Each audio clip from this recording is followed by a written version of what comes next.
A crack formed across the fabric of reality above Times Square. Silent, impossible, and glowing with fire, no world was prepared to understand. It happened at 11:47 p.m. on a Tuesday, when the neon-soaked heart of New York City pulsed with its usual chaos.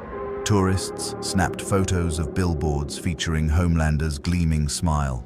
Street vendors hawked counterfeit Seven merchandise. Somewhere above, security cameras tracked every face, every transaction, every potential threat to Vought International's carefully manufactured world order. Then, the sky screamed. The rift tore open like a wound in God's flesh, a jagged spiral of orange flame and midnight darkness that twisted against the laws of physics. Reality buckled. Car alarms shrieked in harmony. Every electronic billboard within 3 blocks exploded in cascades of sparks and shattered glass, plunging the square into flickering darkness punctuated only by emergency lights and the hellish glow pouring from above. People ran, screamed, trampled each other in blind panic as something emerged from the burning gateway. First came the sound. A thunderous roar that wasn't mechanical, wasn't animal, but something far older and infinitely more furious. Then the flames, writhing tendrils of orange and crimson fire that didn't consume but judged, licking at the air like hungry serpents testing new prey. The motorcycle exploded through the rift at terminal velocity. It was no ordinary machine. Black chrome and twisted metal formed impossible angles, wrapped in chains that rattled with the screams of the damned. Wheels burned with perpetual hellfire, leaving trails of scorched asphalt and melted concrete. The engine's roar carried the echo of 1,000 dying screams, harmonizing with the crackle of reality itself, protesting this intrusion and riding it. A figure wreathed in flames, skull exposed and burning with judgment's eternal fire. The Ghost Rider hit the pavement at 80 miles per hour, and the street cracked beneath him like thin ice. His hell cycle carved a perfect circle, hellfire spraying in an arc that sent pedestrians diving for cover. He came to a stop in the center of Times Square, one boot planted on asphalt, the other on the motorcycle's frame. His leather jacket smoked with residual dimensional energy. His chains, thick, blackened metal links that dripped with flame, coiled around his torso like living serpents. The skull tilted, empty eye sockets blazing with orange fire, surveying this strange new world. This wasn't his New York.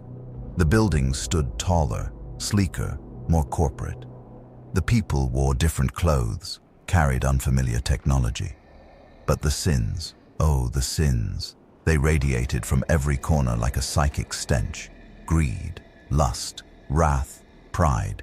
This world reeked of unpunished evil, layer upon layer of corruption so thick it made the spirit of vengeance hungry. A police car screeched around the corner, sirens wailing. 2 officers emerged, weapons drawn but hands trembling. NYPD! Hands where we can! Jesus Christ, what the fuck is that? Ghost Rider's head swiveled toward them with mechanical precision. The officers stumbled backward, training forgotten, primal terror overriding every instinct except flight. One managed to key his radio with shaking fingers. Dispatch, we have a 1054 at Times Square. Some kind of, it's on fire. It's a skeleton on fire. Requesting immediate backup and... The transmission cut to static as every electronic device within 100 yards simultaneously died, fried by residual supernatural energy. Ghost Rider's gaze moved beyond the officers, drawn to something far more interesting. Across the square, a massive LED billboard, one of the few still functioning, flickered back to life. On it, a figure in red, white, and blue smiled with practiced perfection, cape billowing in manufactured wind. Homelander, protecting America's tomorrow, today. The rider stared at the image, and deep within the burning skull, something ancient stirred.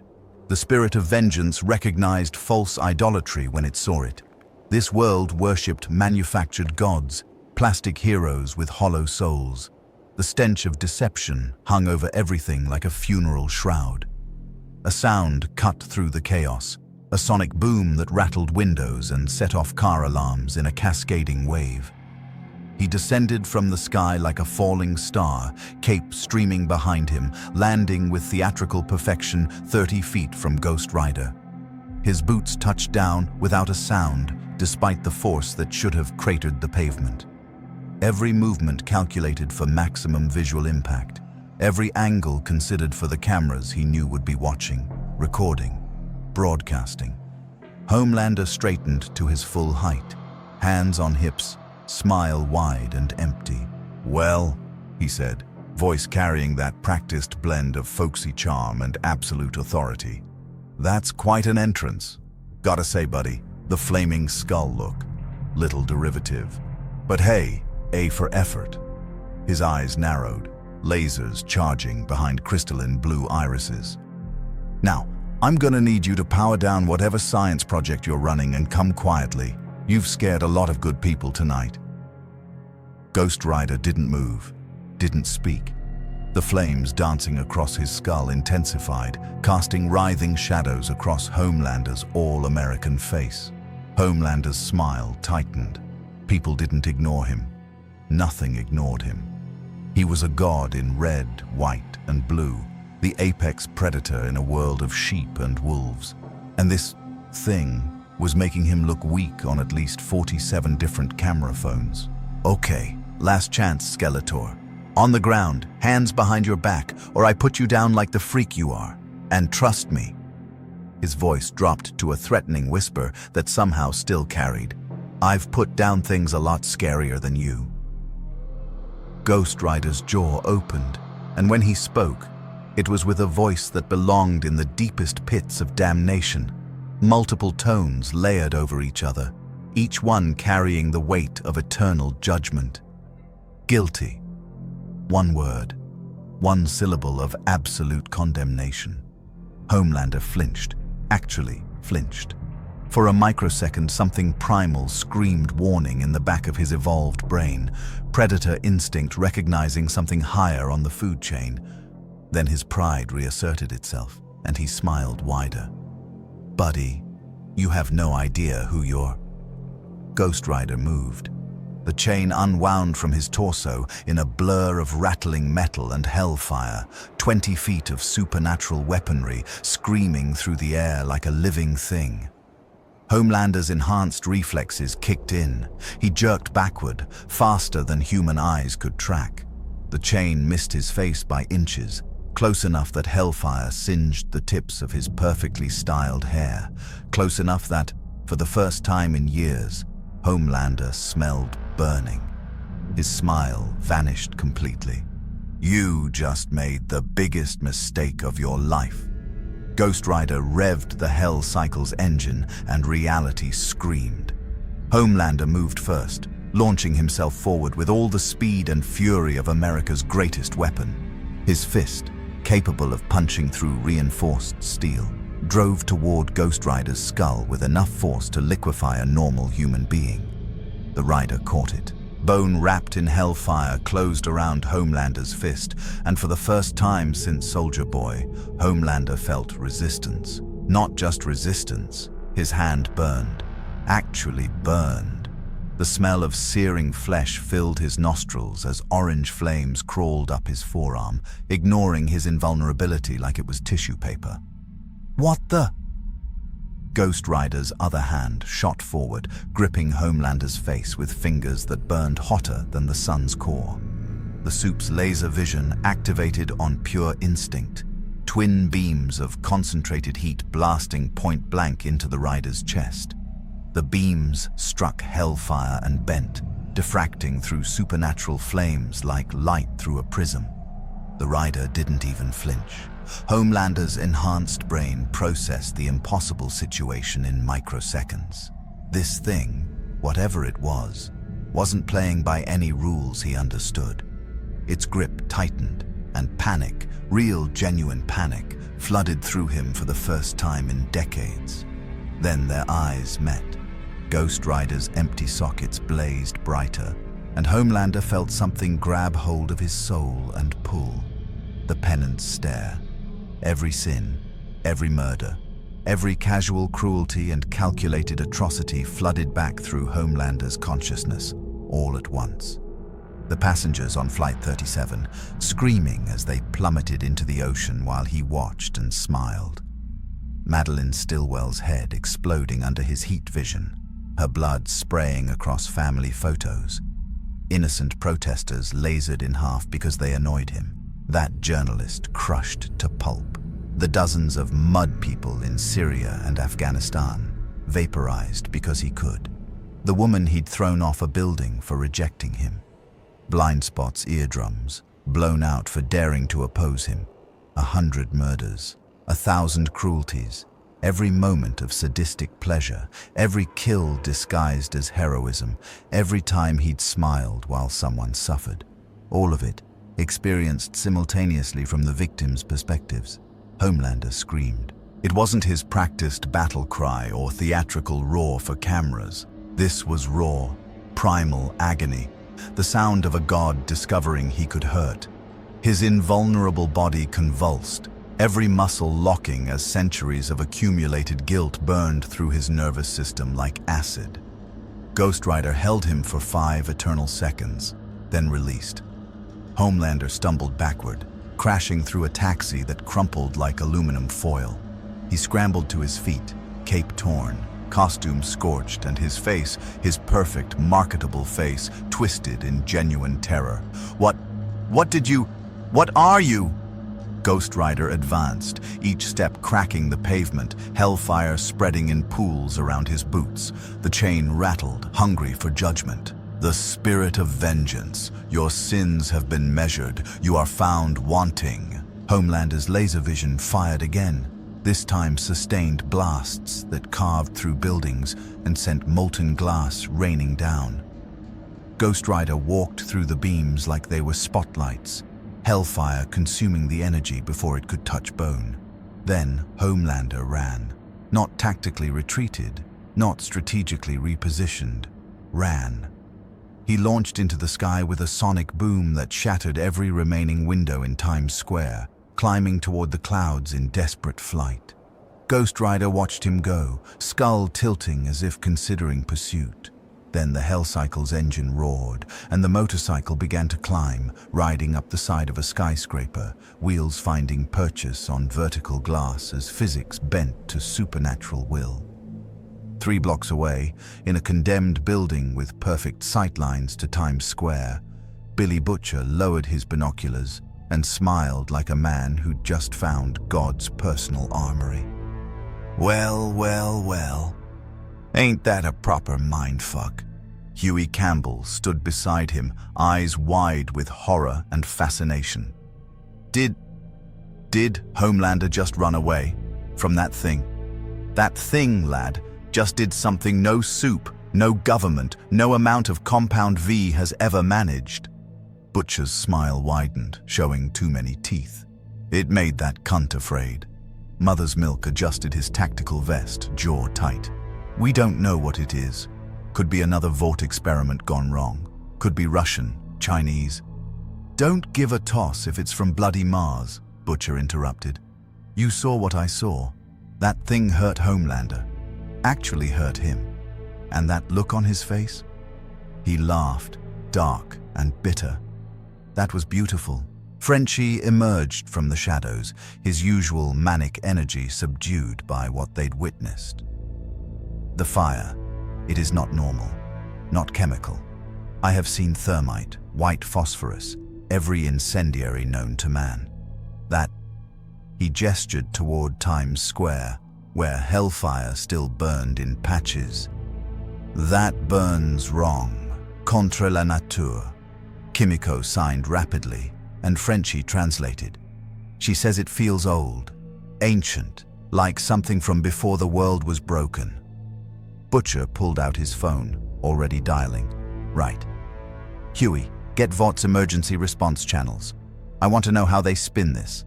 MM, start tracking police and fire frequencies. Frenchie, Your science contacts, anyone who might know what this thing is." He pressed the phone to his ear. "And I'm calling in every favor we've got, because if that flaming skull bastard can put the fear of God into Homelander..." He didn't finish the sentence. Didn't need to. They all understood. For the first time since Compound V created the first Soupy, something had entered the equation that couldn't be bought, blackmailed, or controlled.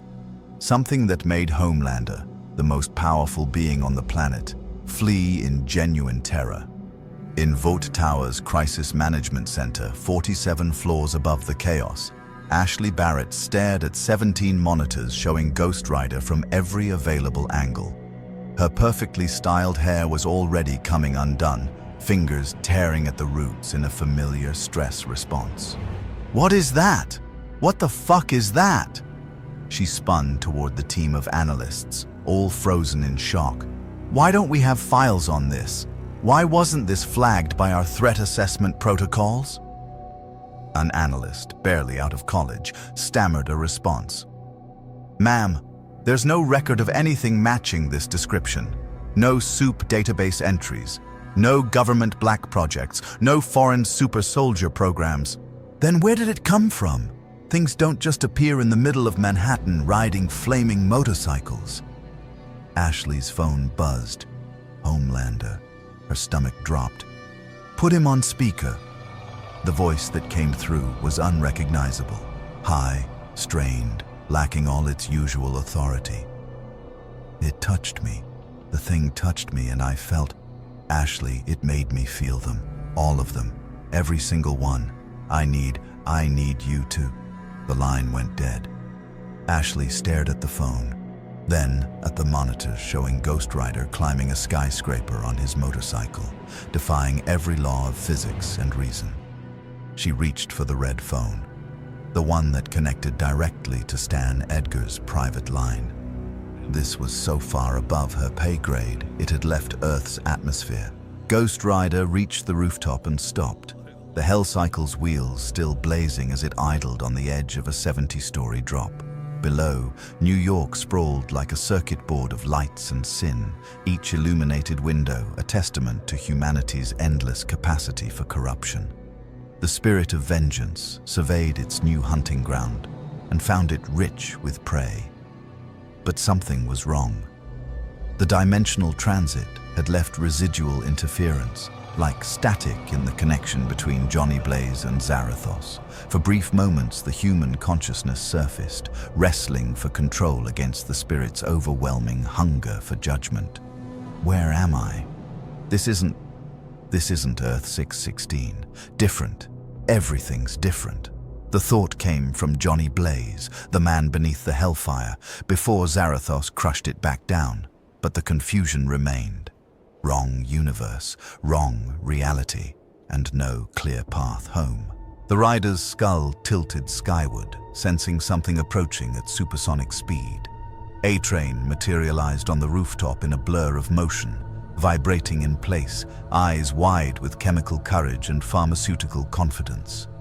Vaught's fastest man wore his blue costume like armor, though sweat already beaded on his forehead.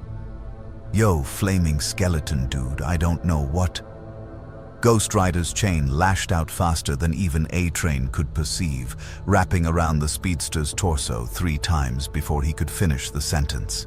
The hellfire-wreathed links tightened, and A-Train's scream was immediate and genuine. Wait! I'm a hero! I'm one of the 7! You can't..." "Guilty." The penance stare locked onto A-Train's eyes, and the speedster's world became hell. Robin Ward stepping into the street, his hands pushing her forward, the wet crunch, her body exploding in red mist, and he kept running, kept going, left her there like roadkill. Popclaw's overdose, the Compound V he'd given her to fuel his addiction. The homeless man he'd killed while high, body vibrated apart for the crime of being in his way. Every race fixed, every competitor he'd crippled, every lie told with Vaught's smile plastered across his face. A-Train collapsed when Ghost Rider released him, foam bubbling from his lips, body convulsing. Alive, but broken. The spirit had judged him and found him wanting, leaving him to drown in his own guilt. The rider turned away, uninterested in prey already condemned. The condemned building shook as Butcher kicked open the rusty door, leading his team into what had once been a corporate office. Dust covered everything, and the windows offered a perfect view of the burning chaos 3 blocks over. "Right then," Butcher said, spreading surveillance photos across a water-damaged desk. "Let's talk about what we just witnessed. That thing, let's call it Flamey for now, just did what we've been trying to accomplish for years. It hurt Homelander, really, properly hurt him. And A-Train," Huey added, pulling up his tablet. "Emergency services just got called to the rooftop of the Chrysler building. One speedster, catatonic, severe psychological trauma. No physical injuries they can detect, but he's gone. Brain activity shows he's awake, but he won't move, won't speak." Crossed his arms, expression dark.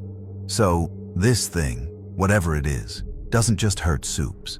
It breaks them, psychologically." "I noticed Homelander was touching his face when it grabbed him," Frenchie said, excited despite the circumstances, like it was burning through his invulnerability. "The flames, they are not normal fire. They interact with something else, something deeper." Kimiko signed, and Frenchie nodded. "She says it feels like justice, old justice, the kind from before courtrooms and lawyers." "Biblical shit," Butcher muttered, lighting a cigarette. "Fire and brimstone, all that rubbish. Question is, can we use it?" "Use it?" Huey's voice cracked. "Butcher, that thing is terrifying. Did you see what it did to A-Train? And Homelander ran. He ran. We don't know if it even thinks, if it can be reasoned with. Doesn't need to think, lad. Just needs to point at Soups and burn." Butcher exhaled smoke, eyes gleaming with possibility. "We've tried blackmail. We've tried explosives. We've tried compound V variants. Nothing sticks. But this actually works. Or it kills everyone," countered. "Soups, civilians, doesn't matter. You saw that fire spreading. It's not stopping. Half of Times Square is still burning, and the fire department can't get near it." The door exploded inward. Ghost Rider stood in the doorway, flames casting writhing shadows across the walls. The Hell Cycle idled behind him, engine purring like a satisfied predator. His empty eye sockets swept across the room, examining each person in turn. Butcher moved first, stepping forward with the kind of swagger that only worked when you had nothing left to lose. "Well, aren't you a sight? Name's Billy Butcher. These are my associates. We're in the business of making Soups bleed." He gestured toward Times Square. "And you, mate, just did something we've been dreaming about for a very long time." Ghost Rider's skull tilted, studying Butcher with ancient, patient malice. "You hunt those with power." It wasn't a question. "Got it in one. See, this world is infested with superpowered wankers who think they're gods. They rape, they murder, they destroy lives, and they get away with it because they're wearing capes and smiling for cameras." Butcher's voice dropped, venom seeping through every word.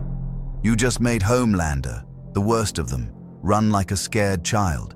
So here's my proposal. You keep doing what you do, and we help you find the bastards who need burning. Everybody wins." The rider stared at him for a long moment. Then his gaze shifted to each team member in turn. Huey, whose hands trembled but stood his ground. Whose jaw was set with military discipline and barely contained rage. Frenchie, who watched with scientific fascination tinged with fear. Kimiko, who met the rider's gaze without flinching, recognizing something kindred in the monster before them. "You have spilled blood. Innocent blood. I smell it on your hands." Butcher's smile didn't waver. "Never said I was innocent, mate. But the people I've killed, they had it coming. Soups, Vought enforcers, monsters in human skin. He stepped closer, within arm's reach of the flames. You want to judge me?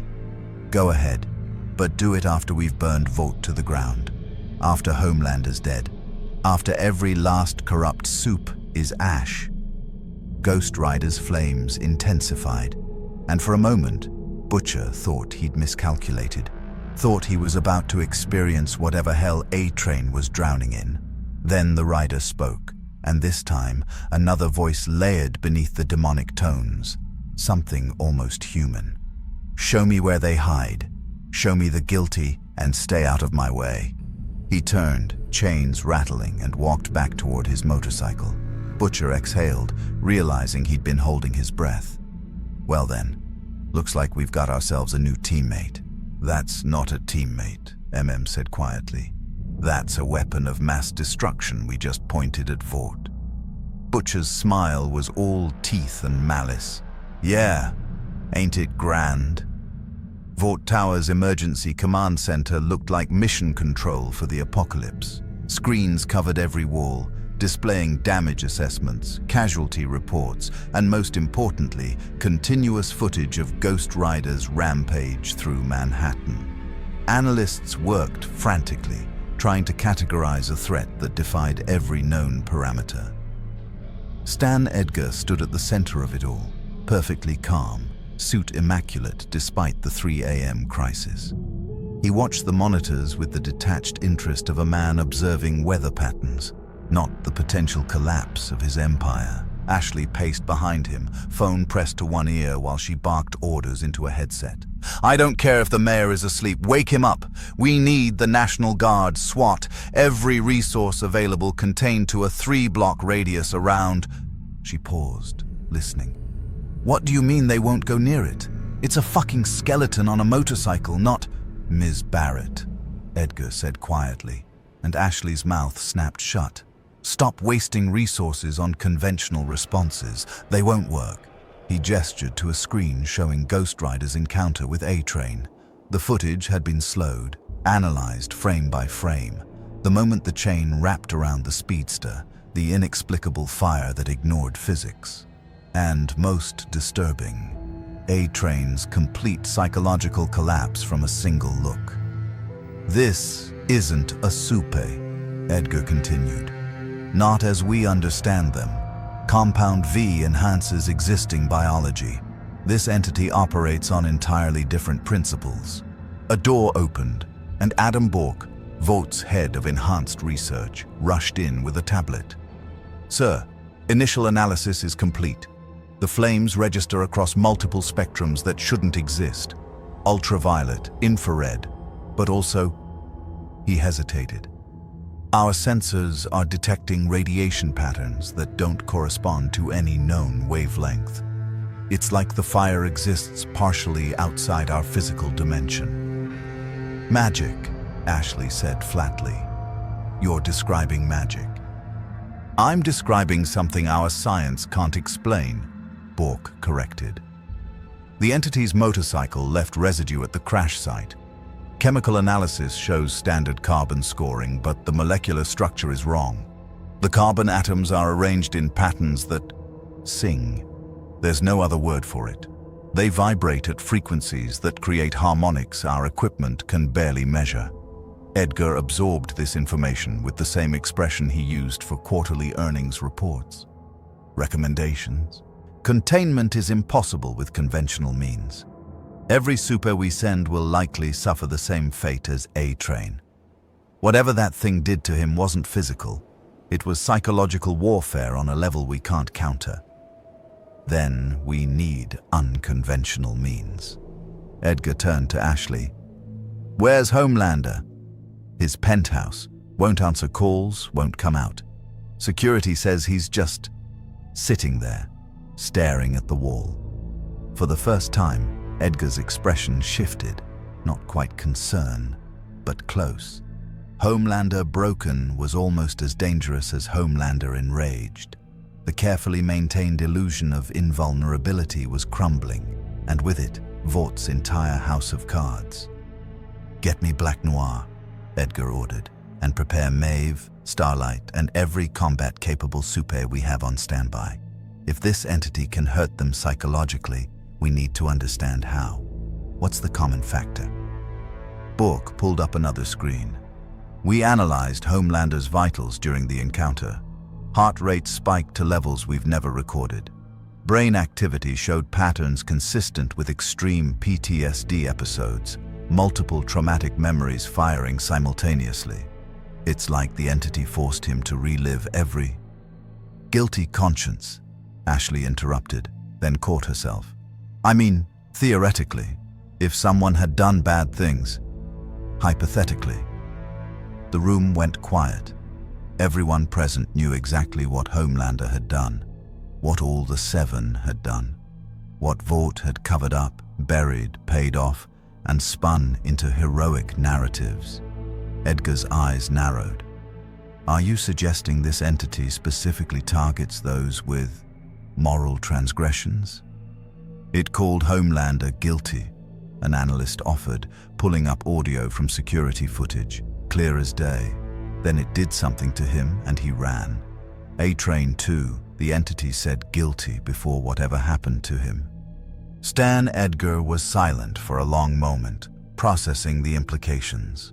If this entity could detect guilt, could psychologically devastate soups based on their crimes, then every hero Vought had ever created was vulnerable.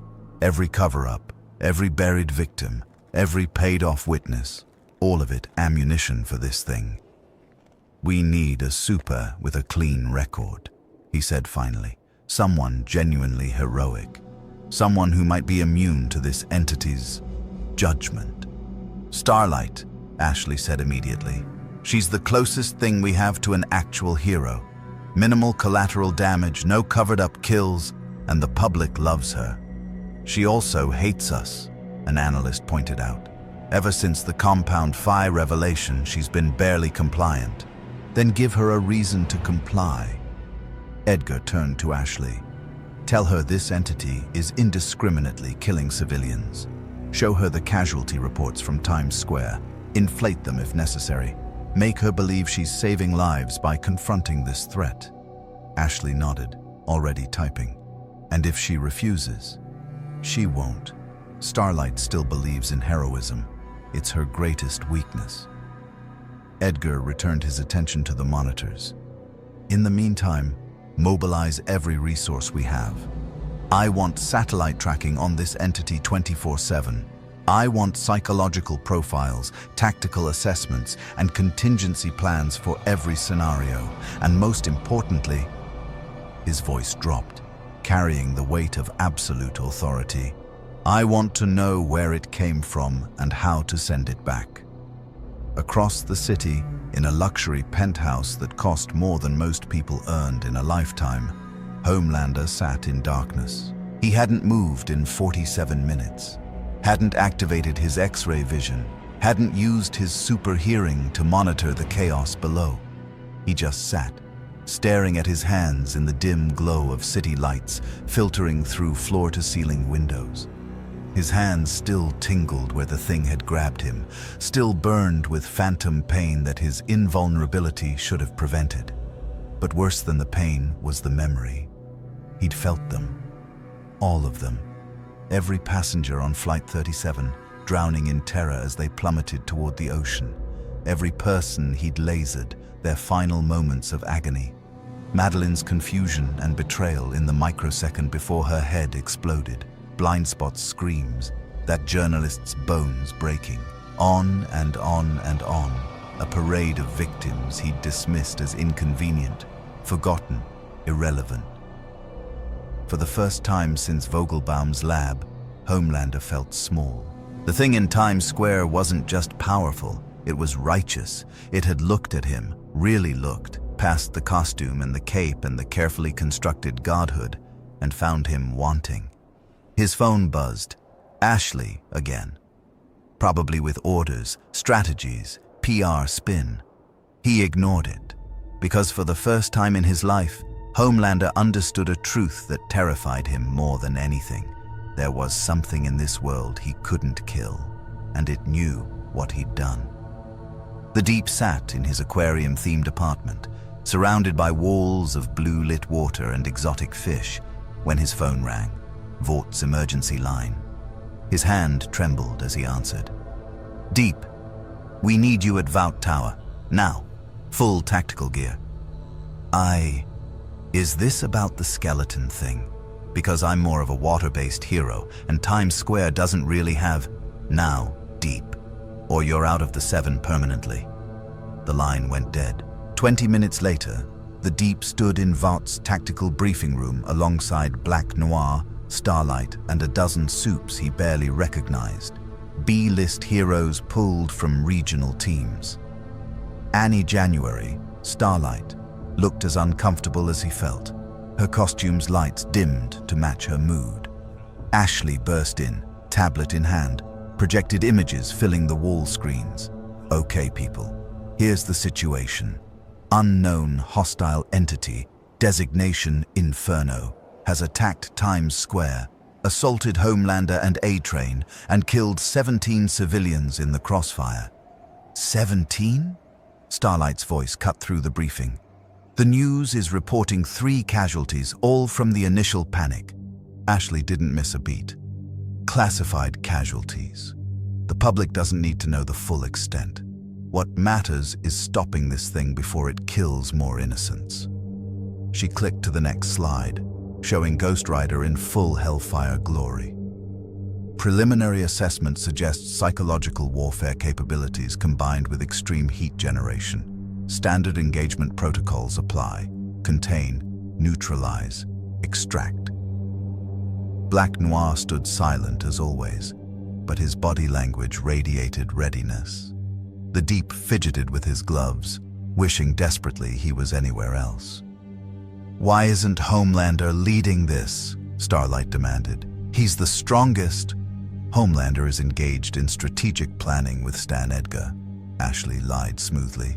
"You're our rapid response team. Intel suggests the entity is moving toward the financial district. Intercept and engage." "Questions?" Starlight's jaw tightened. She knew bullshit when she heard it, but arguing wouldn't save lives. "What about evacuation protocols?" "Already underway. Your job is to keep it contained until heavy support arrives. Now move out." Ghost Rider carved through Manhattan's streets like judgment incarnate, the Hell Cycle's engine roaring with supernatural fury. Cars swerved and crashed trying to avoid him. Pedestrians fled, screaming.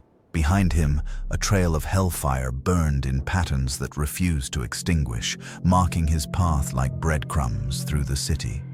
But the rider wasn't hunting randomly.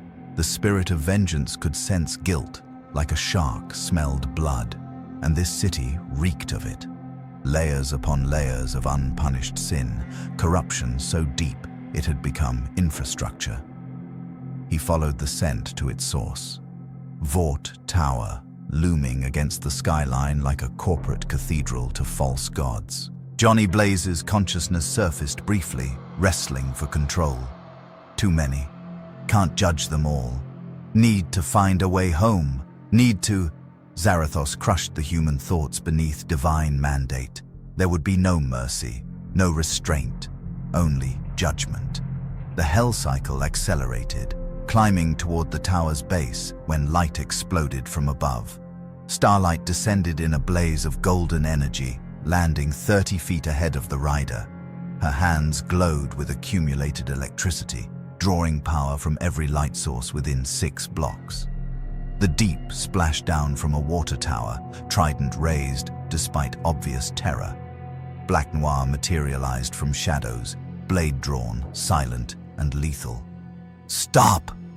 Starlight's voice carried authority she'd learned from months of pretending to believe Vaught's lies. "Whatever you are, whatever you want, this ends now. We're here to protect these people." Ghost Rider's skull tilted, studying her. The spirit of vengeance examined her soul, weighing sins against intentions, guilt against purpose, and found something unexpected. She shone, not with power. Zarathos had faced cosmic entities that made her lightning look like candle flames, but with genuine belief. This one actually thought she was a hero, actually tried to help people.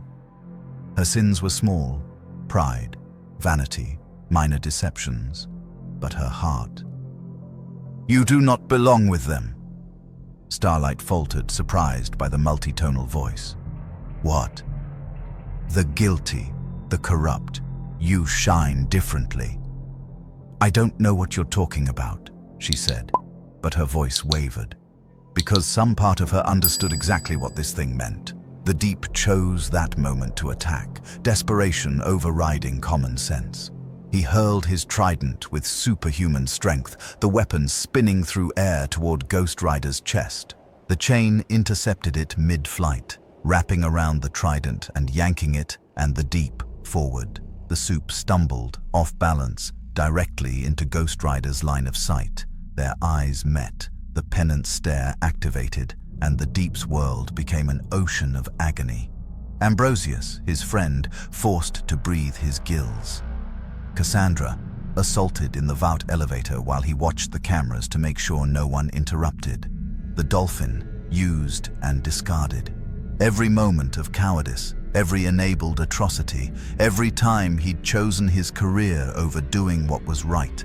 His victim's terror washed over him in waves, drowning him in guilt he'd spent years burying beneath celebrity and manufactured heroism. The deep collapsed, convulsing, foam bubbling from his mouth as his mind shattered like coral under a hammer. "No!" Starlight unleashed her full power, a concentrated blast of electrical energy that could melt steel. It struck Ghost Rider center mass, and for a moment, the hellfire flickered. Just for a moment. Then the flames intensified, consuming the electricity like fuel, growing brighter and hotter.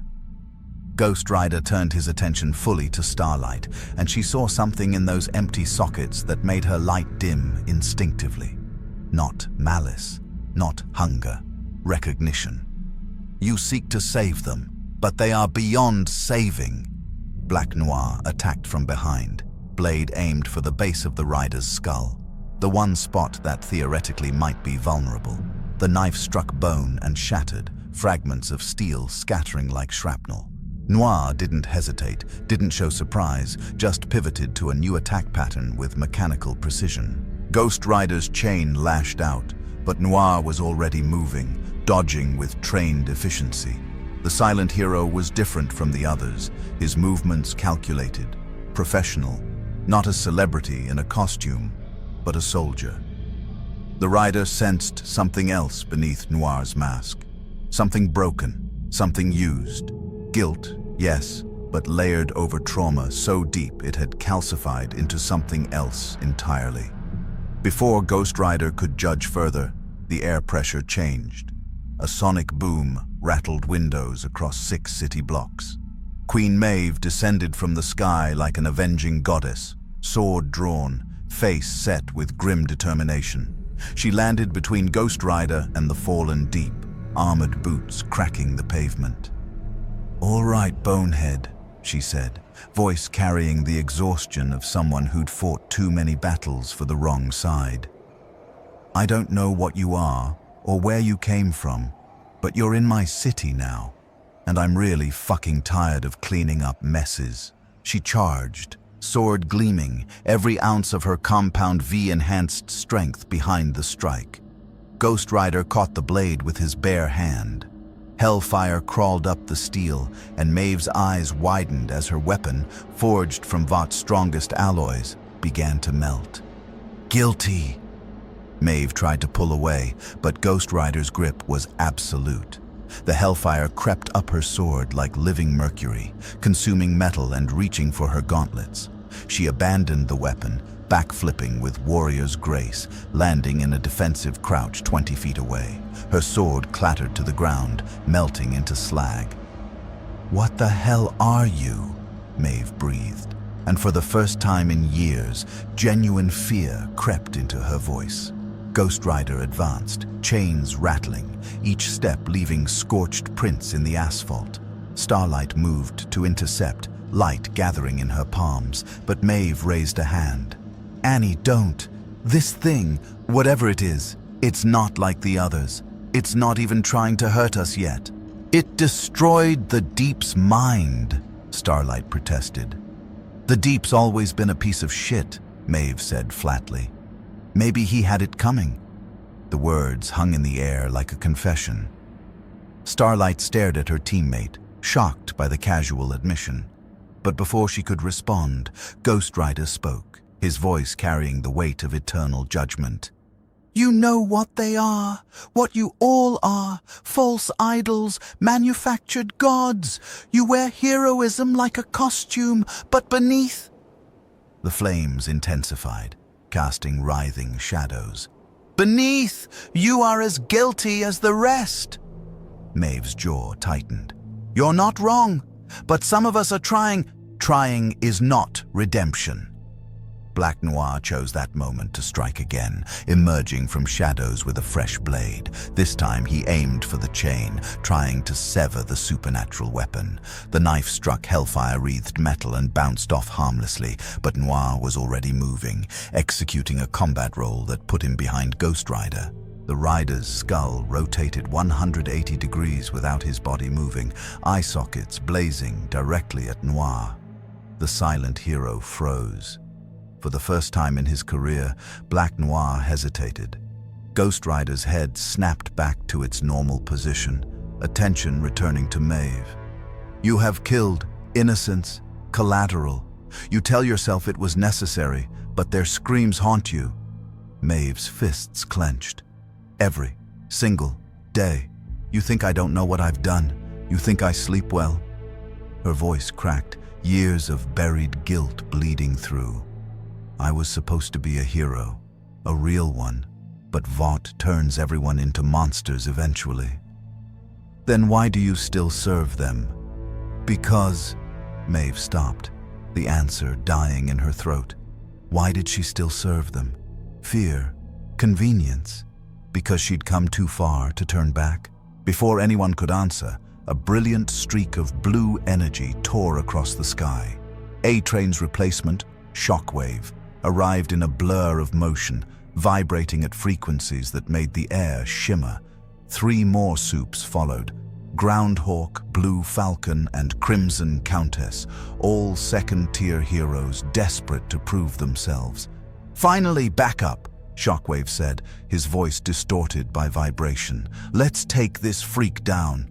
Wait, Starlight started, but Shockwave was already moving. He blurred toward Ghost Rider at supersonic speed, fist cocked back for a strike that could shatter concrete.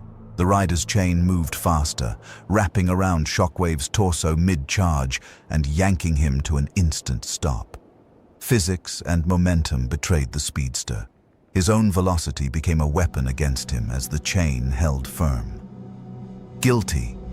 The pennant's stare locked onto Shockwave, and the speedster's scream was a Doppler-shifted wail of agony.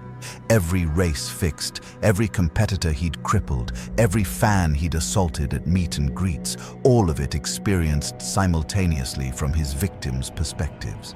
Ghost Rider released him, and Shockwave fell, twitching, mind shattered. Groundhawk attacked from above, diving with razor-sharp talons extended.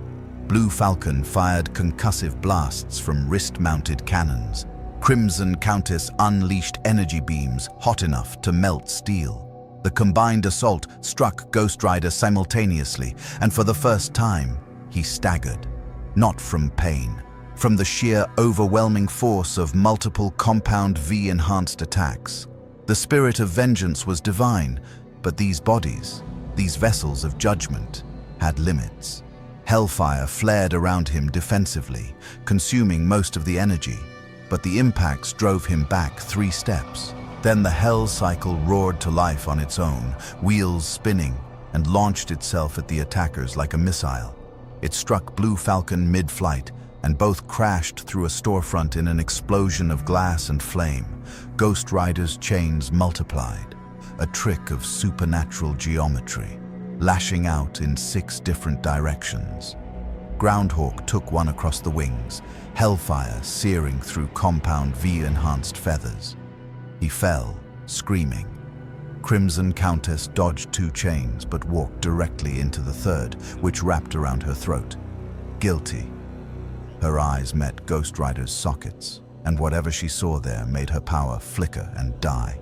She collapsed, catatonic, joining the growing collection of broken soups. Only Black Noir remained standing among the attackers, and even he was breathing hard, weapons exhausted, facing an enemy that couldn't be cut, couldn't be stopped. Maeve grabbed Starlight's arm. "We need to pull back, regroup. This isn't working. We can't just leave them!" Starlight gestured to the fallen soups, to the deep still convulsing on the ground. "They're already gone, Annie. Look at their eyes. Whatever this thing does, there's no coming back from it." A vehicle screeched around the corner, a nondescript van that stopped 30 yards from the battle. Butcher emerged, flanked by Huey, Frenchie, and Kimiko. He took in the scene with a predator's grin, 5 soupies down, Maeve and Starlight retreating, Black Noir barely holding position. "Well, well," Butcher called out, his voice carrying across the scorched battlefield. "Looks like someone's having a proper party without us." Ghost Rider's skull swiveled toward them, flames intensifying. The spirit of vengeance recognized these humans, the ones from before, the hunters. Butcher stepped forward, hands visible and empty, a gesture of temporary peace. "Easy there, Flamey. We're not here to fight you. In fact," he gestured to the broken soups, "we're rather enjoying the show. Got a proposal for you, though." whispered urgently. "Butcher, what are you doing?" "Negotiating," Butcher replied without looking back. He addressed Ghost Rider directly. "You want the guilty? We can show you where they all are. Every corrupt soup, every Vought executive, every politician on their payroll. We've spent years building files on these bastards. You want to burn them all?" His smile turned savage. "We'll light the match." Starlight's eyes widened. "You can't seriously be helping this thing." "This thing," Butcher corrected, "is doing more damage to Vought in one night than we've managed in 5 years. So yeah, I'm helping it. Question is," he looked at Starlight, then Maeve, "are you gonna stop us? Or are you finally gonna admit what side you're really on?" Ghost Rider stood silent, skull tilted, weighing the human's words against the spirit's eternal mandate. Johnny Blaze's consciousness surfaced again, stronger this time. "These people, they're using me, but they're not wrong. This world is corrupt, needs judgment, but indiscriminate vengeance. That's not justice. That's just..." Zarathos pushed back, hungry for righteous destruction. The internal battle manifested externally. Ghost Rider's flames flickered between orange and white, skull twitching with the conflict between human restraint and divine wrath. Finally, he spoke, and both voices emerged simultaneously. "Show me." Vought Tower's executive floor existed in a bubble of controlled panic. Stan Edgar sat behind his desk, fingers steepled, watching live feeds as his carefully constructed empire crumbled in real time. 5 soups down, millions in property damage, and worst of all, video footage spreading across social media faster than Vaught's damage control could contain it. "Sir," Ashley said, tablet shaking in her hands, "Twitter's calling it No Judgment Day. TikTok has 17 million views on compilations of the entity destroying our heroes. Reddit's connecting it to every conspiracy theory about Vought we've ever buried. We're losing control of the narrative." Edgar's expression remained unchanged. "Narratives can be rebuilt. Control can be re-established. What we need is the entity neutralized." "With what?" Ashley's voice climbed an octave. "It just took down 7 soups. A-Train's catatonic, the Deep's brain dead, Shockwave's a vegetable. Our entire response force is gone. Then we escalate." Edgar pressed a button on his desk. "Send in Homelander."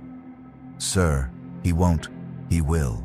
Because if he doesn't, I'll make sure every moment of cowardice tonight is broadcast to every screen in America.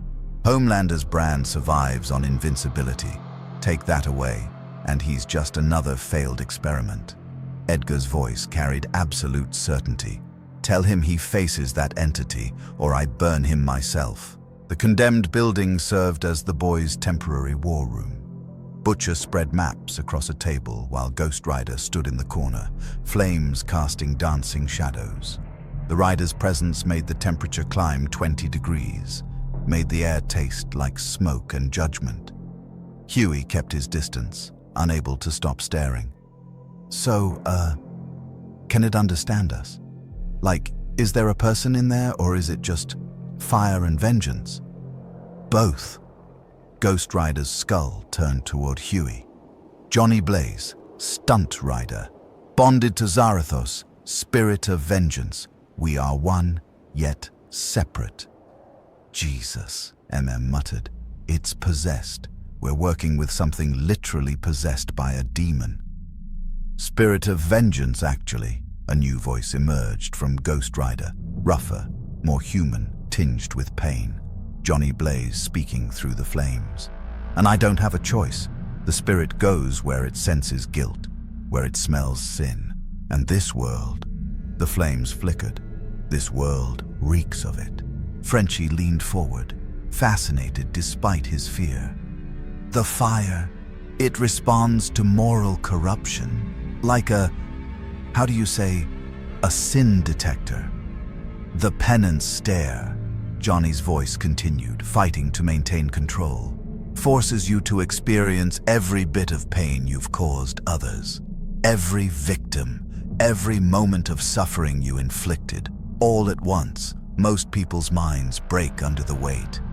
That's what happened to A-Train and the others, Huey said, understanding dawning. You made them feel everything they'd done. They judged themselves. I merely showed them the truth. Kimiko signed rapidly, and Frenchie translated. She asks, what about people who were forced? Who had no choice? Does the spirit judge them too? Ghost Rider's flames dimmed slightly, skull tilting toward Kimiko. The spirit of vengeance examined her, saw the blood on her hands, yes, but also the chains that had bound her, the choices stolen by others.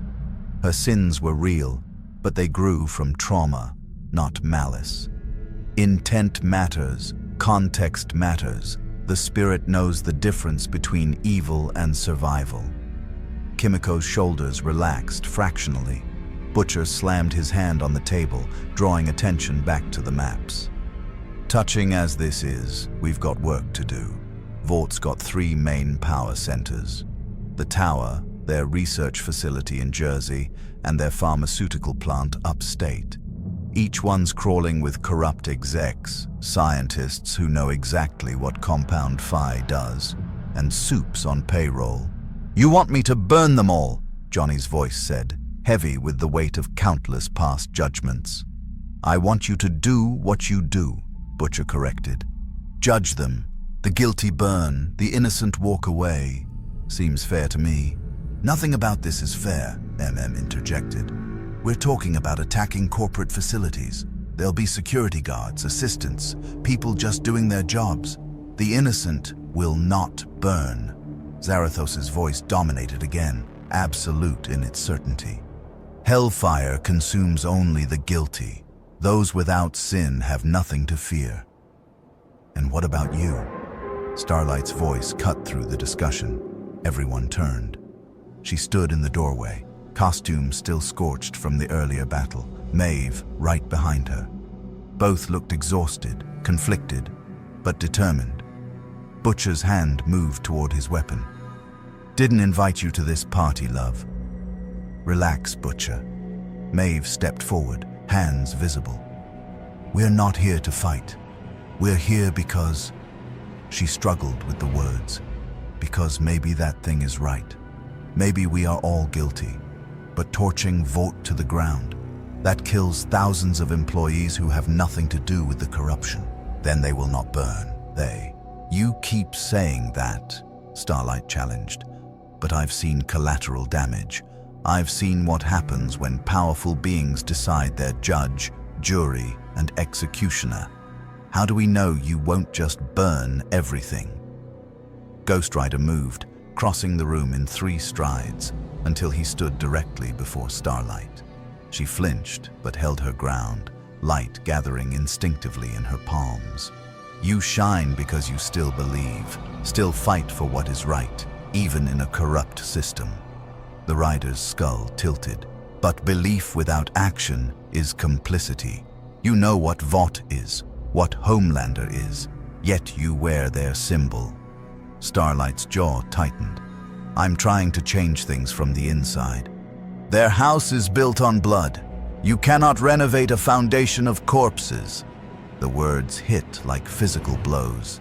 Starlight looked away, unable to meet those burning eye sockets because some part of her knew he was right. Maeve spoke up, voice rough. So what's your plan? Burn Homelander? A-Train's already a vegetable. The Deep's gone. You planning to judge every soup in America? Only the guilty. That's all of us. Maeve's voice cracked. Every single person in this room has blood on their hands.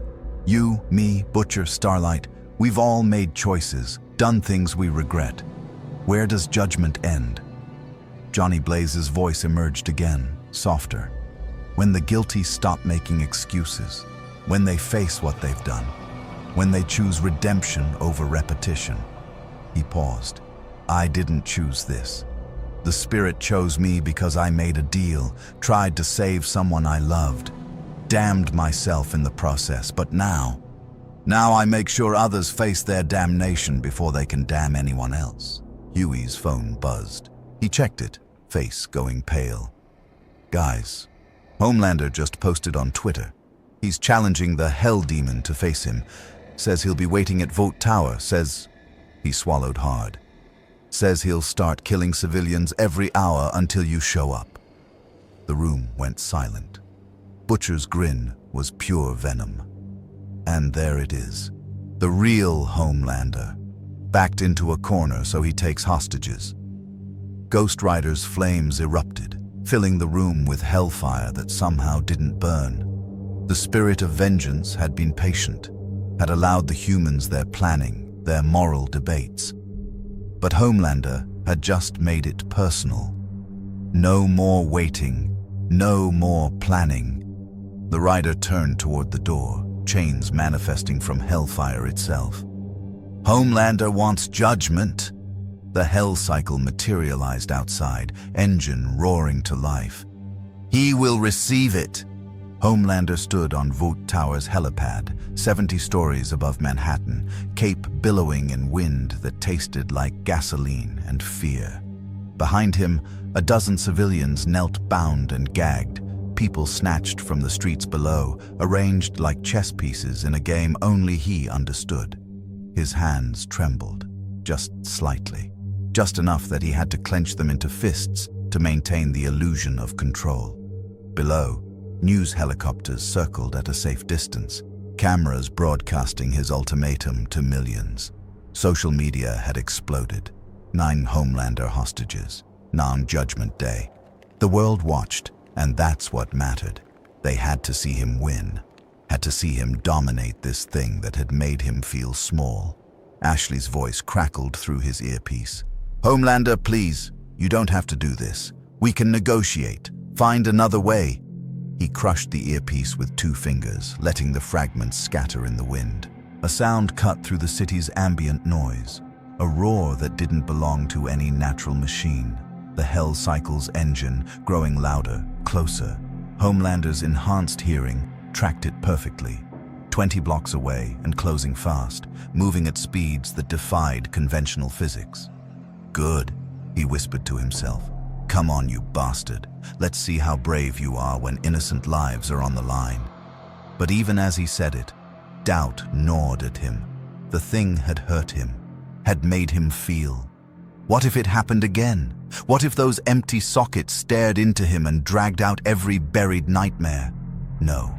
No, he was Homelander. He was a god. He just needed to be smarter this time. Don't let it touch him. Don't let it make eye contact. Heat vision from distance. Overwhelming force. Quick and brutal. The roar grew deafening.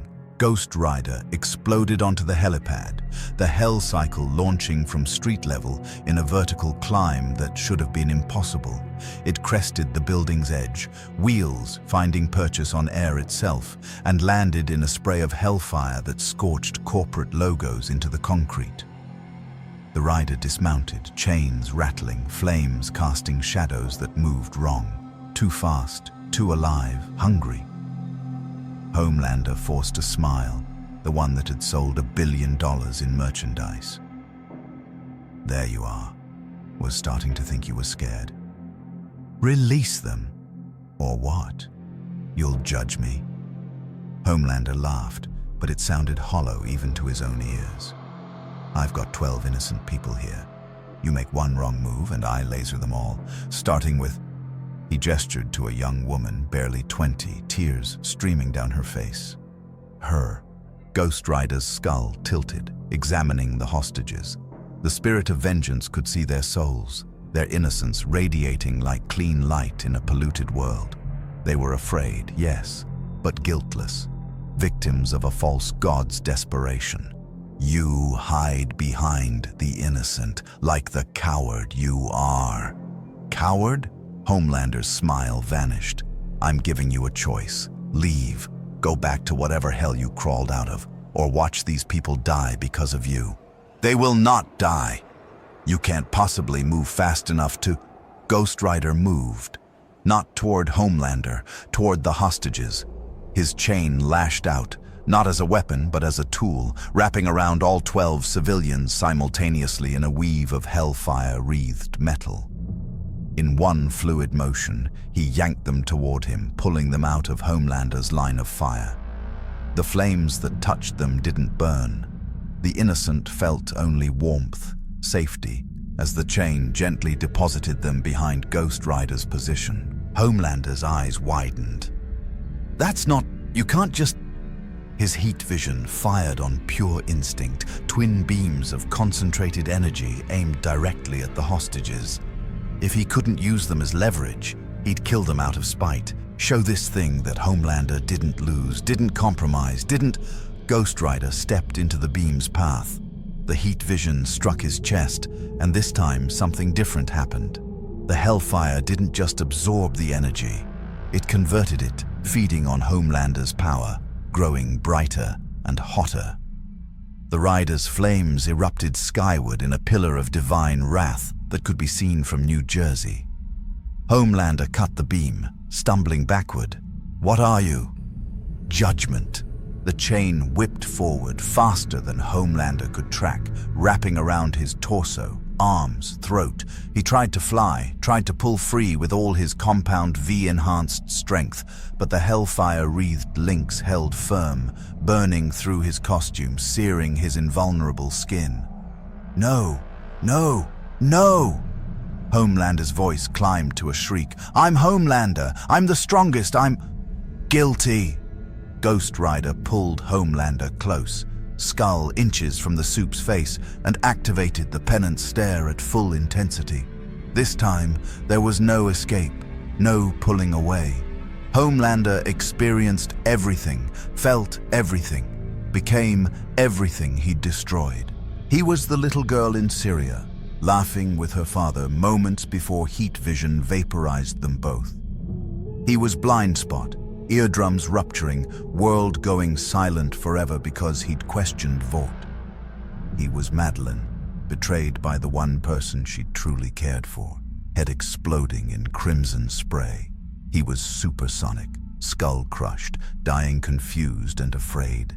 He was every passenger on Flight 37, every protester, every mud person, every nameless victim whose only crime was existing in Homelander's world. But more than individual deaths, he felt the weight, the accumulated suffering, the children orphaned, the families destroyed, the society corrupted by his existence. Vought had created him to be a hero, and he'd become a walking apocalypse, leaving trauma and death in his wake while smiling for cameras. Homelander's scream started human and ended inhuman, a wail of absolute anguish that shattered windows across 6 floors. His eyes rolled back. Blood vessels burst across his face. His mind, unable to process centuries of accumulated guilt experienced simultaneously, began to fracture.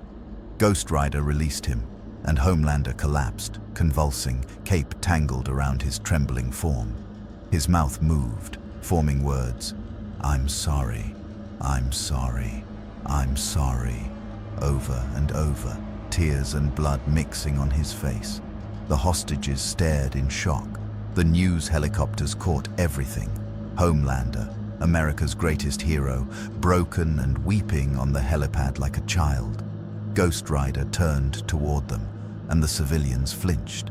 But the rider's flames dimmed, gentle, almost reassuring. "Go, you are safe now." They ran for the rooftop access door, stumbling over each other in their desperation to escape. Ghost Rider let them go, then returned his attention to Homelander's twitching form. Johnny Blaze's voice emerged, softer now. "You felt it all, didn't you? Every life you took, every person you hurt. That's what judgment means. That's what you've earned." Homelander couldn't respond, couldn't do anything but shake and sob. The rooftop access door burst open. Not the fleeing hostages, but reinforcements. Black Noir emerged first, followed by a dozen Vought security forces in tactical gear, weapons raised. And behind them, Stan Edgar stepped onto the helipad, immaculate in a three-piece suit, despite the hellfire and chaos. He surveyed the scene with clinical detachment, his greatest asset broken, his building burning, his empire crumbling. "Remarkable," Edgar said, voice steady. "You've done in one evening what the boys couldn't accomplish in 5 years. You've destroyed Homelander's mystique completely." Ghost Rider's skull swiveled toward him, and Edgar met those burning sockets without flinching. "You built this. You created these monsters. You are the architect of corruption." "I'm a businessman," Edgar replied calmly. "I provide what the market demands. If America wants heroes, I sell heroes. If they want gods, I manufacture gods. The sin isn't in the creation. It's in the consumption. You will burn for your sins. Perhaps, but not tonight." Edgar pressed a button on a remote he'd held concealed in his palm. The helipad erupted in blinding light as hidden projectors activated, bathing Ghost Rider in concentrated UV radiation mixed with frequencies specifically calibrated to disrupt supernatural energy patterns. Vaught's scientists had been busy during the chaos, analyzing hellfire residue, finding weaknesses. The light didn't hurt Ghost Rider, but it disrupted him, made the flames flicker and dim. More importantly, it severed the connection between Johnny Blaze and Zarathos, forcing them apart. Ghost Rider staggered, and in that moment of weakness, Black Noir struck. Black Noir's blade was different this time, forged from experimental Vought alloys, coated in compounds designed to disrupt supernatural phenomena. It plunged between Ghost Rider's ribs with surgical precision, and for the first time since entering this universe, the rider felt something close to pain. The hellfire sputtered, flickered.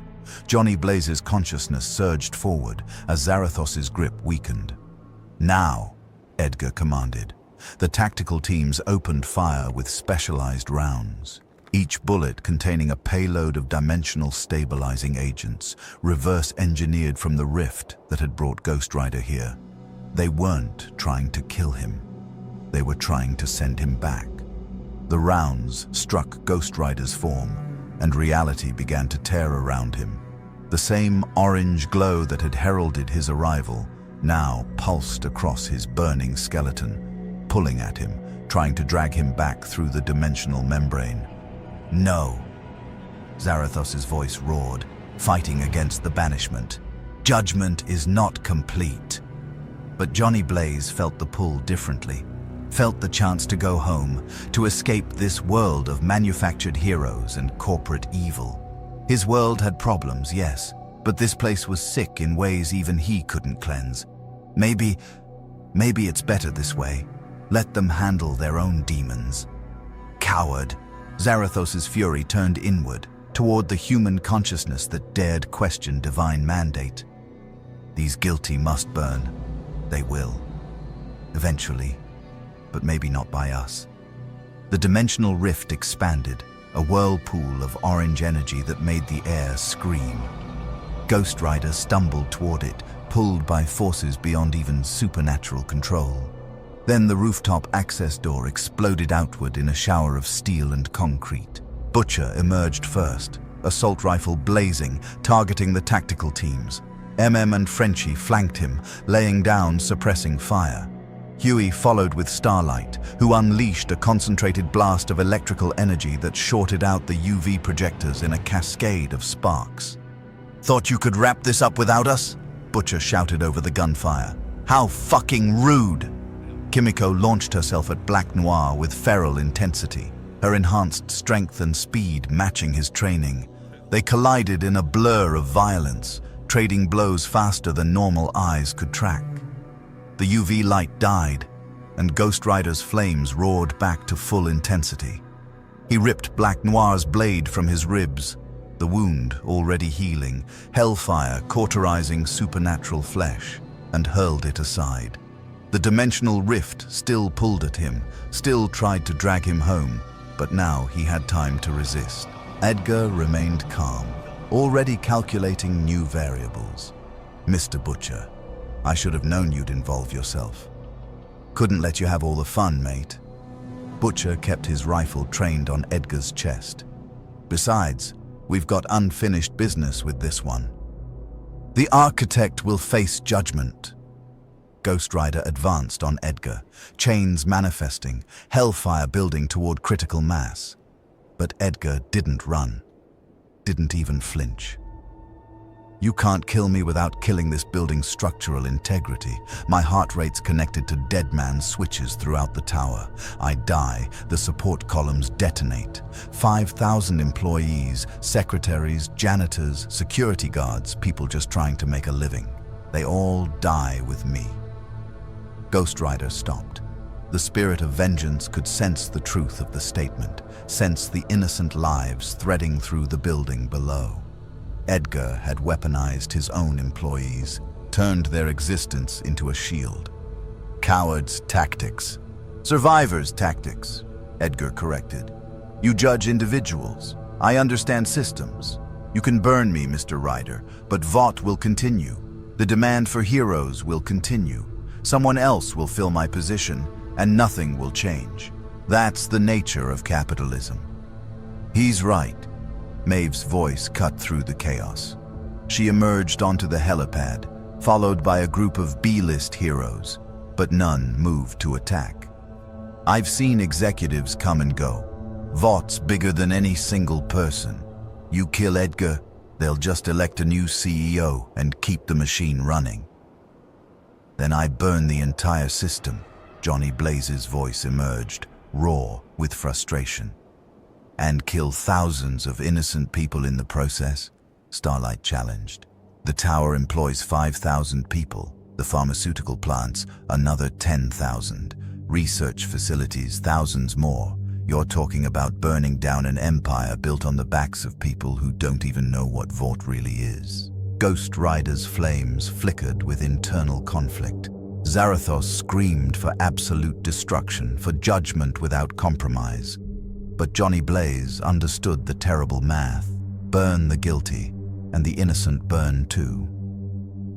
"There must be consequences." "There will be," a new voice said. Everyone turned. Grace Mallory stepped onto the helipad, flanked by federal agents in tactical gear. The former CIA deputy director looked older than her years, face lined with battles fought in shadows, but her eyes were sharp as razors. "Ghost Rider, that's what they're calling you on social media. Appropriate." She approached carefully, hands visible. "I represent certain elements within the government who've been watching Vought for decades, waiting for the right moment to move. The government is complicit.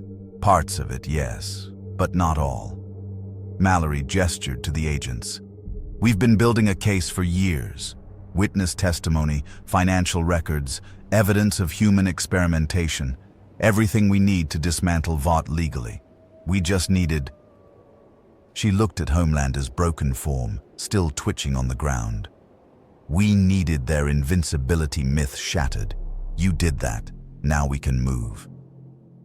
Edgar's expression remained neutral, but something shifted in his eyes. Calculation, reassessment. You can't win this legally, he said. I have the best lawyers in the world. I have politicians in my pocket. You had Homelander, Mallory interrupted. Your ace, your ultimate leverage. Now he's a broken mess, trending on Twitter as Tano crying Homelander. Your other heroes are either catatonic or terrified. Your mystique is gone, and every government official who took your bribes, she smiled coldly. They're going to turn on you like rats leaving a sinking ship. The dimensional rift pulsed, pulling harder now. Ghost Rider felt himself sliding toward it, the universe itself trying to correct the anomaly of his presence. My time here ends. The rider looked at Edgar, at the broken Homelander, at the assembled heroes and vigilantes. But judgment remains. This world's sins are not forgiven. They are merely postponed. Johnny Blaze's voice emerged one final time, directed at Butcher. Finish what we started. Make them face what they've done. Not with hellfire, with truth. Force them to see themselves. Butcher nodded slowly. Count on it, mate. Ghost Rider turned to Starlight and Maeve. You have a choice. Continue serving corruption, or become the heroes you pretended to be. Choose wisely. The Spirit sees all sins, and I may return. The rift expanded, becoming a whirlpool of dimensional energy that made reality scream. Ghost Rider mounted the Hell Cycle, and the motorcycle roared with supernatural fury. Remember this night. Remember that judgment exists, that sins have consequences, that no power, no wealth, no status protects the guilty forever. The Hell Cycle launched into the rift, wheels spinning on nothing, climbing toward the dimensional tear. Hellfire spiraled around the rider like a tornado, beautiful and terrible. Then he was gone. The rift collapsed with a sound like reality sighing in relief, and the helipad fell silent except for the crackle of residual flames and Homelander's quiet sobbing. Butcher broke the silence first. Well, that was fucking biblical. Edgar straightened his tie, composure returning. Ms. Mallory, I assume you'll want to discuss terms. No terms, Mallory said flatly. Agents, arrest Stan Edgar for crimes against humanity, human experimentation, and conspiracy to commit mass murder. Read him his rights. As federal agents moved to secure Edgar, Butcher turned to Starlight and Maeve. So, what now? You going back to playing hero for Vought? Or you finally ready to do something real? Maeve looked at Homelander's broken form, then at the city below where millions had watched their gods fall. I think... She pulled off her tiara, let it clatter to the ground. I think it's time Vought learned what real consequences look like. Starlight's hands glowed softly, but with new purpose. Someone needs to tell the truth. All of it. On camera. No corporate spin. Huey smiled. I know some journalists who'd kill for that interview. 3 weeks later, the world looked different. Vought Tower stood dark, not destroyed, but dormant. Federal agents still combed through floors of evidence, each discovery more damning than the last. Stan Edgar sat in a federal detention center awaiting trial, his empire dismantled by the same legal system he'd spent decades corrupting. Turned out loyalty bought with money disappeared the moment the money stopped flowing. Homelander existed in a pharmaceutical coma at a classified government facility. The doctors said his brain activity showed continuous PTSD episodes, an endless loop of reliving his victims' suffering. Some called it justice, others called it torture. No one could agree on what to do with him, so he remained suspended in chemical limbo, technically alive, but functionally gone. A-Train, The Deep, Shockwave, and 7 other soups occupied similar facilities. The penance stare had left them psychologically shattered, minds trapped in perpetual guilt spirals. Vaught's PR machine had tried spinning it as traumatic brain injuries sustained in heroic battle, but the truth leaked anyway. Everything leaked now. Starlight, Annie January, sat across from Cameron Coleman in a television studio. But this wasn't Vaught's carefully controlled VNN broadcast. This was independent media, cameras rolling, no corporate filter between truth and audience. "Tell us about Compound V," Coleman said, and his voice carried none of his usual manufactured enthusiasm. This was journalism, raw and uncompromising. Annie took a breath, then spoke. "It's a chemical weapon disguised as heroism. Vought doesn't recruit heroes. They manufacture them.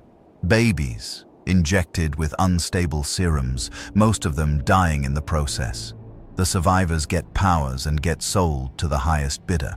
Every hero you've ever admired. Their products, brands, and the things they've done, the crimes Vought covered up." She pulled out a tablet, evidence meticulously compiled. "I'm going to tell you everything." She did.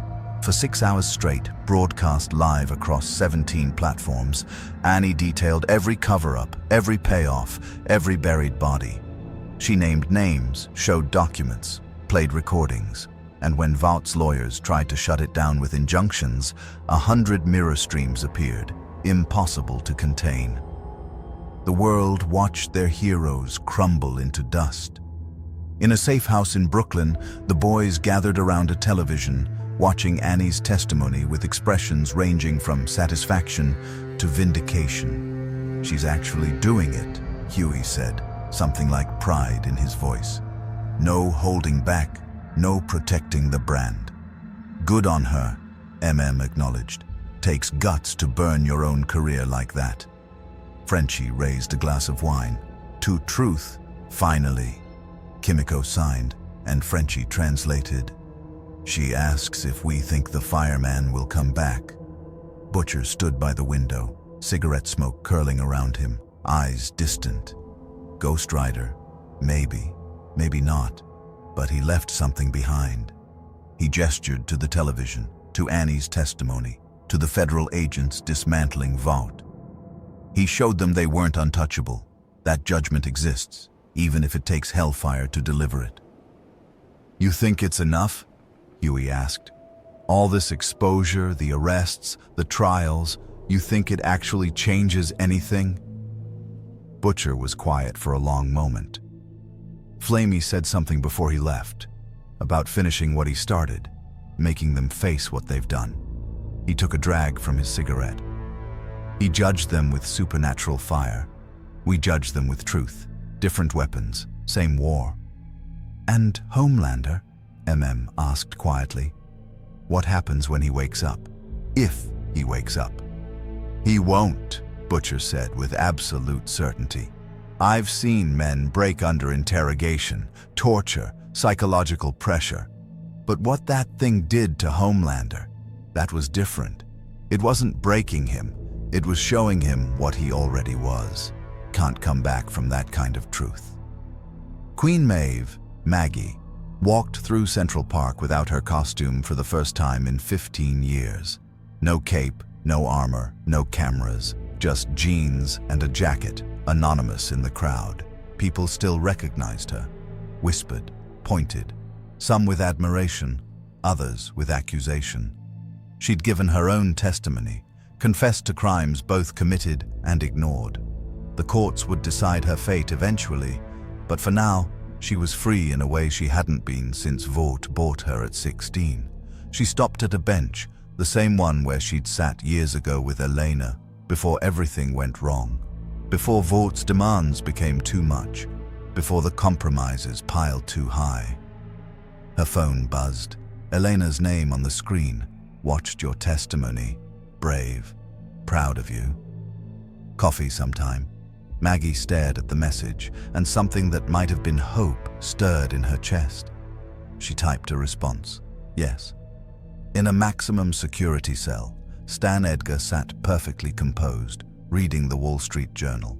His empire was ashes, his legacy ruined, facing life imprisonment, yet his expression remained unchanged, clinical, calculating.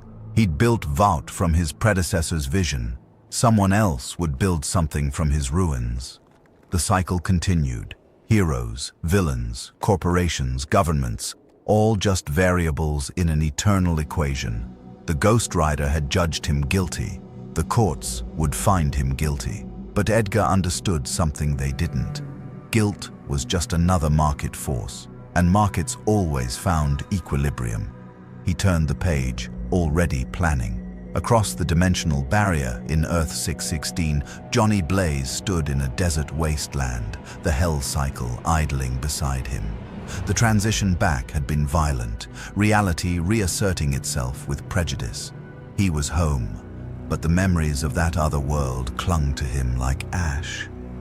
Inside his skull, Zarathos simmered with frustration. We left too soon. Judgment was incomplete. Judgments never complete, Johnny said aloud, voice raw from battling for control. That's the problem. There's always more guilt, more sin, more people who need burning. But if we tried to judge everyone, we'd never stop. The world would be nothing but hellfire and ashes. Perhaps that is what it deserves. Maybe. But it's not what they need. Johnny mounted the hell cycle, feeling its familiar weight, its hungry purr. We showed them judgment exists, showed them that being powerful doesn't mean being untouchable. Now they have to decide what to do with that knowledge, whether they choose justice or just find new ways to hide their sins. And if they choose wrong, Johnny's smile was grim. Then the spirit of vengeance has eternity to make them regret it. The hell cycle roared, and Johnny Blaze rode into the wasteland, following the scent of sin to whatever guilty soul awaited judgment next.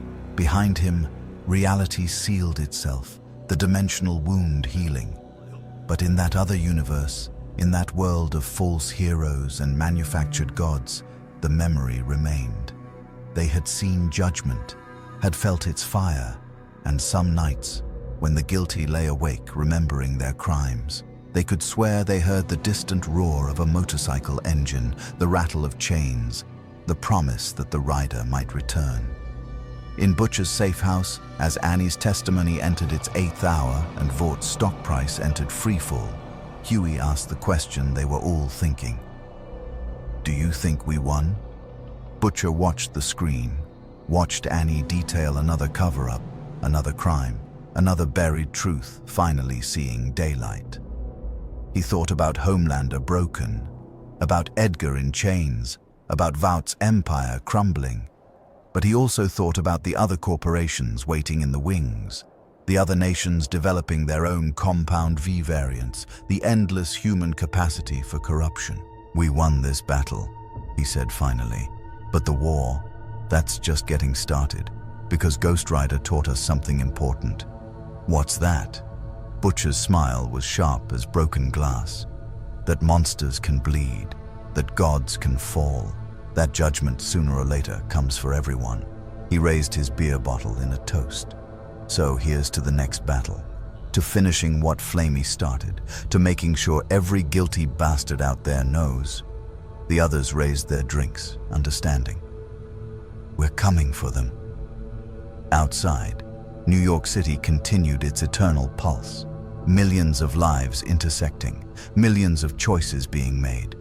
Some good, some evil, most somewhere in between.